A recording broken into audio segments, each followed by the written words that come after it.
Hi, everyone. My name is Haley. And this is Laura. And welcome to The Body Pod.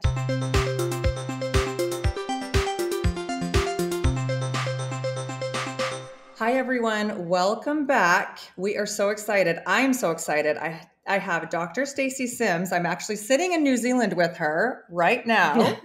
And we decided to answer some questions that have come up since we did our Instagram Live a couple of weeks ago. So, Stacy, are you ready? Yes, let's go. All right. So a question that a few of you asked had to do with insulin resistance and if this is a post-menopause symptom. We do see insulin resistance coming up in perimenopause. So this can contribute to some of that abdominal adiposity, some of the visceral fat gain. So what we need to be very mindful of is making sure that we are doing our high intensity work, because that does help with metabolic control, as well as the type of carbohydrate we're eating. So if we're talking about changing and having more fruit and veg, making sure they're very fibrous for our gut, but also to help moderate and modulate that insulin resistance. Okay, so it really comes down to diet and exercise. Yeah. Like everything else. Exactly. And the other thing is, I know that I always harp about strength training. Mm-hmm. And the more metabolically active tissue we have by building that lean mass, the better it helps with our insulin and our glucose control. Because as we are training and we are teaching our skeletal muscle to be active by lifting and doing high intensity work, it's also telling the muscle that we don't need insulin to pull that blood sugar in. So then we are able to rely less on insulin to have better blood glucose control. So this is another reason why we're always harping on that high intensity sprint interval for metabolic control, as well as that strength training to get more metabolically active tissue to help with blood glucose control. Okay, so anyone that is aging, say entering that perimenopause phase somewhere in the late 30s, 40s, whenever they're hitting that, do you recommend, and when you're recommending that carbohydrate, we know that plays a role, you're not saying to eliminate carbohydrate or go very low carb because of the insulin resistance? Not at all. I'm saying instead of eating more refined, simple carbohydrates, which we tend to gravitate towards, especially in the States. We don't want to go with ultra processed foods. Least processed, the better. So we're looking at bananas, pears, peaches, carrots, apples, potatoes, rice, spelt, any ancient grains, anything that has fiber with carbohydrate. It's great. Women need carbohydrate. You need it to fuel your brain. You need to fuel your muscles, help avoid getting into a low energy situation, because when we have low carbohydrate intake, it can be perceived as low energy availability. So it's not the elimination of carbohydrate. It's not dropping it to a low point. It's being very mindful of the kinds of carbohydrates you're eating. Okay. And you do have the opportunity, if you are someone who loves more simple carbohydrates, to have that before and after training. Because before training, your blood glucose comes up. You use that during training. And then after, you have an acute window of recovery where glucose is uptaken into the muscle without the use of insulin. Okay, so we're still fueling for the demands of training. Absolutely. We're just being smart with our carbohydrates. And is this something that women will figure out or find out if they're insulin sensitive by a blood test? Or can it be they just don't feel great? Does it have to be diagnosed with a blood test? It doesn't. But you'll find that you might be putting on a little bit of extra body fat if you're eating more carb than, you're eating a pasta meal or something, and you've always been doing that. And then all of a sudden you're like, why am I putting more weight on? I don't understand that. Then it's like, let's change to pulse pasta instead of wheat pasta. So you're just putting more protein and fiber in with that carbohydrate. And then you'll notice that, oh, okay, I'm feeling better. I'm not as bloated. I'm not holding on to as much. Weight is coming off a little bit easier. And so you'll start seeing signs and symptoms. If you're really worried and you have a family history of diabetes, or you had preeclampsia or anything like that, any complications during pregnancy, then yeah, you might want to get a fasting blood glucose. Okay. And if women, so we talked a little bit about strength training. We both talk about this a lot.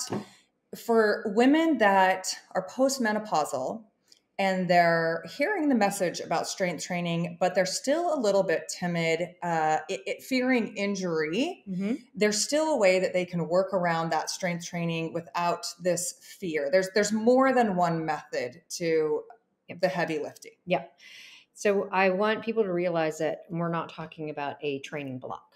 We're talking about a lifestyle change. We're looking for the eye of resistance training the rest of our lives. Mm-hmm. So we want to encompass a lot of mobility work, some functional movement work. So we're looking at, how do I squat? What are my sticking points? How are my knees, my hips, my ankles, flexibility there? You're working on mobility through that range of motion before you add load. If you're someone who is compromised in their squat position, instead of trying to do a deep squat, you're squatting to a box, or you're squatting to a box with a plate on it. So you're within your own range of motion, you're developing strength, but as you're getting stronger in that range of motion, you also are able to increase your range of motion. Mm-hmm. So we want to make sure that you move well before you add load. And when we say lifting heavy, it's all relative. So if you don't have a history in strength training, you're not going to go in and start trying to squat 60 kilos or, 150 pounds. Mm-hmm. You are going to go in and start with maybe some dumbbells. Maybe you start with a 20-pound bar instead of a 45-pound bar. So it's all within your own individual capabilities, with the eye of being able to add load as your mobility gets better, as your ligaments and your muscles and tendons all get stronger. Mm-hmm. It's not the eye of going in, I got to do this right now, get injured, and then you stop. Yeah. Okay. And this question always gets brought up too. I feel like we'll answer it again. For someone that is doing maybe Pilates, which has multiple benefits, and what we should be focusing on when we're doing Pilates is all of those major benefits. But say like the cardio classes where they're using a jump board, is that considered, could that be considered plyometrics or heavy lifting, or is there a difference? When we look at the jump board in Pilates, it's not typical plyometrics, because of what we're after with true plyometrics is the rebound effect from the ground. So you're getting that fast explosiveness as well as that absorption through the bone and the muscle, so that you're getting more than just the power part of the plyometrics. We're looking for bone mineral density increases. We're looking for the tendon and the ligaments to respond to it in kind. If someone has really bad joints and they're afraid of some of those power moves, then maybe starting with a jump board, because it's already in their Pilates class, is one way to start to feel what it's like to jump off something. Yeah. But I'd rather people go with the eye of doing a very low depth jump.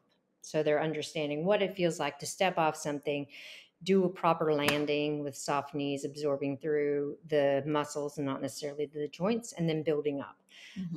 Because there's so many more benefits to doing true plyometric work rather than something that is a jump board. And I don't want people who do Pilates to hate me. I'm not a hater on it. I'm just saying, like, when we're talking about plyometric and the explosiveness, it's better to get really comfortable doing real plyometric, like the depth jumps or the box jumps or jumping lunges, or even things like jumping rope. You want that explosive kind of movement for bone mineral density as well as the power. Okay. So really, to sum things up, when we talk about this phase of life that we're entering into our late 30s, our early 40s, whatever we want to, whether we're in perimenopause, we're not there yet, we're getting into menopause, the lifestyle, everything that you just touched on, is a lifestyle approach. It's not just for this time period while you're transitioning into menopause or right when you hit menopause. This is what we need to look forward to with the nutrition, with the carbohydrate intake, as well as the fitness of heavy lifting and going that route for the rest of our life. This doesn't change. Right. I get a lot of questions of, when do I know I should start, veering towards the peri and postmenopausal type of training, or I'm postmenopausal, how does this apply to me? So when I'm talking about the sprint interval training and the resistance training and taking care of our gut and the right kind of carbohydrate, I really want people or women who are in their early 40s to kind of start transitioning that way. And then definitely in your late 40s, you are definitely perimenopausal. So you want to incorporate more of that external stress to cause those adaptations. If you're postmenopausal, it's not too late to start. Like, we want you to say, oh, okay, these are the things that are applicable for my body now. I don't have estrogen, progesterone. I need to find an external stress that's going to cause these adaptations the way that my body used to respond to when I had estrogen, progesterone. I'm really concerned about the quality of my muscle. I'm concerned about my bone mineral density. So 150 minutes of moderate intensity activity is not right for my body. When I'm postmenopausal, if I'm already moving, great. But I need to look at doing some sprint interval work. I need to look at doing resistance training into heavy lifting, but it takes time. I want to look at my ability because I don't want to get injured. So all of this is with the eye to how I'm going to be 90 plus and still be independently living. And we see that as you get older, you need smaller volumes, so small doses of intensity and resistance training in a regular time period. So we're looking at 5 to 6 days a week of 10 to 20 minutes every day, rather than 3 times a week of a big session. You need smaller doses just because the body needs that reminder of what we're doing. Yes. And I love how you said that it's never too late. So there's a lot of women on here that have been endurance athletes, and they just might need to add in more of that heavy strength training and shift from a lot of that low intensity work. But there's also women that I think we're both very passionate about. It is never too late to start. Even if you have walked your whole life and that's it, there is a place for everyone with strength training, with plyometrics, with mobility, and with this nutrition changes. Absolutely. My husband sent me a link from the national news, radio news, so equivalent of NPR. They're interviewing this guy that started resistance training when he was 76. Now he's 96, and he's way stronger independently living. And then we look at someone like Train with Joan on, she started lifting and taking care of herself with high intensity work when she was in her mid 60s. And now she's 70 something, and it's stronger and more robust now than she was earlier. So it's never too late to start. I love that. Well, thank you so much, Stacy. This has been such a fascinating, quick little podcast to answer some episodes. So we look forward to having you on again. Thanks. And no filters. Yes. Even better. We'll see you next time.